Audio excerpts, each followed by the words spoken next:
आप सभी लोगों का स्वागत करता हूं मैं अपने यूट्यूब चैनल एकलव क्लासेस में। आज का जो टॉपिक है वो है अपवाह तंत्र, जिसमें आज जो पहला टॉपिक पढ़ेंगे उसका नाम है गंगा नदी तंत्र। ठीक है, उसके लिए आपको मैं सबसे पहले कुछ मैप दिखा दे रहा हूँ जो मैंने हाथ से बनाए हुए हैं आपके लिए, जिसमें आप देख रहे होंगे जो रेड लाइन में नदी है वो मुख्य नदी है और बाकी जो ग्रीन और ब्लैक लाइन से बनी हुई हैं वो उसकी सहायक नदियां हैं। आप इसे देख लेना बाद में।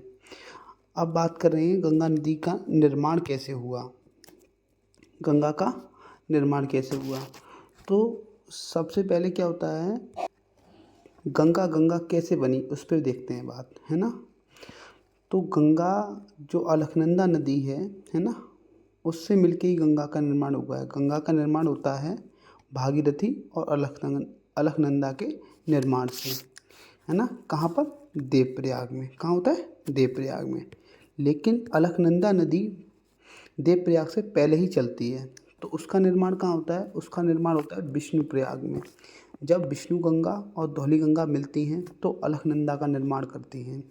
फिर अलकनंदा आगे बढ़ती है तो कर्णप्रयाग में आके उससे पिंडार नदी मिल जाती है और उन दोनों की संयुक्त धारा को भी आगे अलकनंदा कहा जाता है।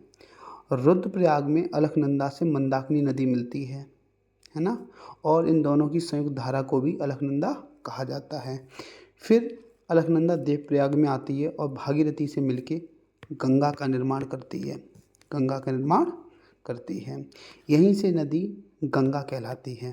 तो अगर आपसे पूछा जाए गंगा का निर्माण कहाँ किन दो नदियों से मिलके हुआ है, एक अलकनंदा, दूसरी भागीरथी। किस जगह? देवप्रयाग में। इतनी बात क्लियर है। अब आते हैं गंगा नदी पर। तो गंगा नदी की लंबाई 2525 किलोमीटर है। कितनी है?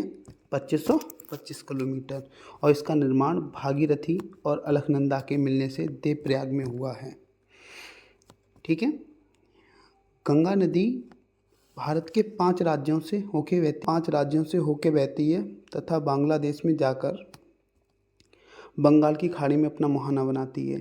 ये 5 राज्य हैं उत्तराखंड, उत्तर प्रदेश, बिहार, झारखंड और पश्चिम बंगाल।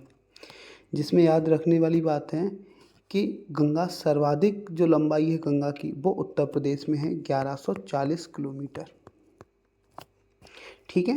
वहीं एक और बात याद रखना कि गंगा मैदान में उत्तराखंड से प्रवेश करती है। कहाँ से प्रवेश करती है? उत्तराखंड से। उत्तराखंड में जगह पूछी तो ऋषिकेश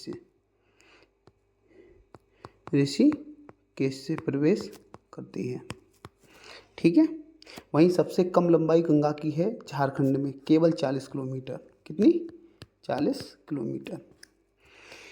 आगे देखते हैं। ठीक है। अब गंगा की प्रमुख सहायक नदियों को देखा जाए तो गंगा की प्रमुख सहायक नदियों में सबसे पहले नाम आता है रामगंगा का, फिर गोमती का, घग्गर का, है ना। गलत होगी, इस नदी का नाम घग्गर नहीं होके घाघरा है, घाघरा। ठीक है।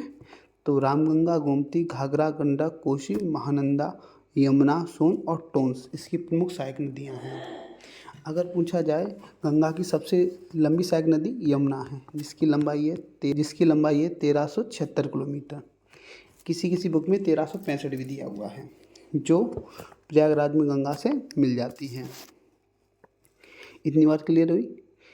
अब कुछ जानकारी और देख ले रहे हैं, है ना।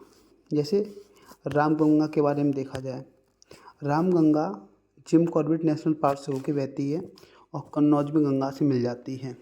वहीं गोमती के बारे में देखा जाए, गोमती फुलर झील उत्तर प्रदेश से निकलकर गाजीपुर में गंगा से मिलती है। गोमती नदी के तट पर लखनऊ, जो उत्तर प्रदेश की राजधानी है, लखनऊ स्थित है।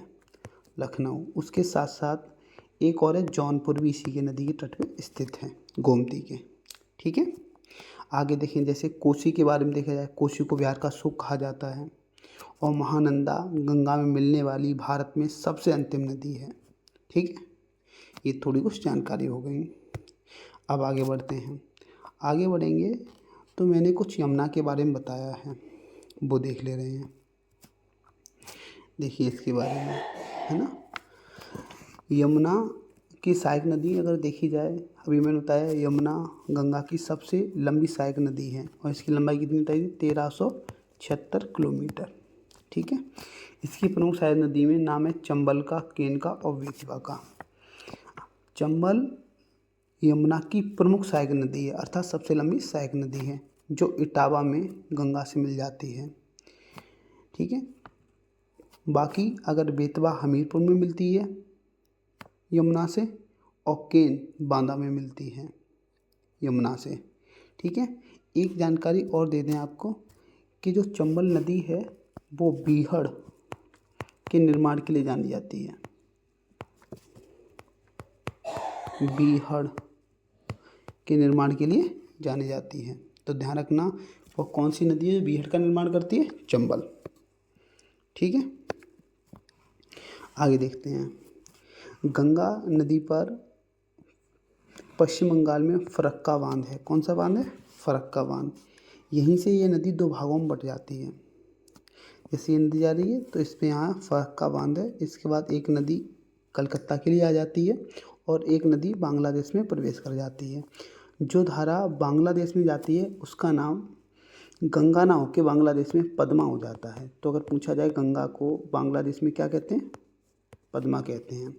वहीं जो शाखा कलकत्ता में प्रवेश करती है इसे यहाँ भागीरथी कहते हैं। क्या कहते हैं? भागीरथी। वहीं अगर भागीरथी नाम न दिया हो तो दूसरा नाम इसका होता है हुगली। क्या कहा जाता है? हुगली कहा जाता है। ठीक है। तो अगर जो धारा कलकत्ता में प्रवेश करती है ना, इसे भागीरथी या हुगली करके संबोधित किया जाता है, जो बंगाली खाड़ी में अपना पानी गिराती है। आगे देखते हैं उत्तर प्रदेश विशेष के बारे में। इसके बारे में देखिए कि गंगा उत्तर प्रदेश में कहाँ से प्रवेश करती है। तो गंगा उत्तर प्रदेश में बिजनौर ज़िले से प्रवेश करती है, वहीं बलिया से इसे छोड़ देती है। ठीक है। दूसरी, गंगा नदी के तट पर उत्तर प्रदेश के 28 ज़िले स्थित हैं, जिसमें प्रमुख आपका बनारस हो गया, कानपुर हो गया, फर्रुखाबाद हो गया। ठीक है। ये ज़िले हैं। अभी मैं पहले ही बता चुका हूँ कि इसकी लंबाई सर्वाधिक कहाँ है? उत्तर प्रदेश में है। वहीं अगर उत्तर प्रदेश विषय में देखा जाए, यमुना के 19 ज़िले लगते हैं। कितने ज़िले लगते हैं? 19 ज़िले। ठीक है। एक और बात है कि यमुना नदी ही दिल्ली, हरियाणा व उत्तर प्रदेश के मध्य सीमा साझा करती है। यह ऐसे पूछा जाए, दिल्ली और उत्तर प्रदेश के मध्य सीमा कौन निर्धारित करती है? यमुना नदी। ठीक है। आज की सेशन में इतना ही, फिर आगे मिलते हैं और इसे रिवाइज करें और अपने सुझाव कमेंट के रूप में दें।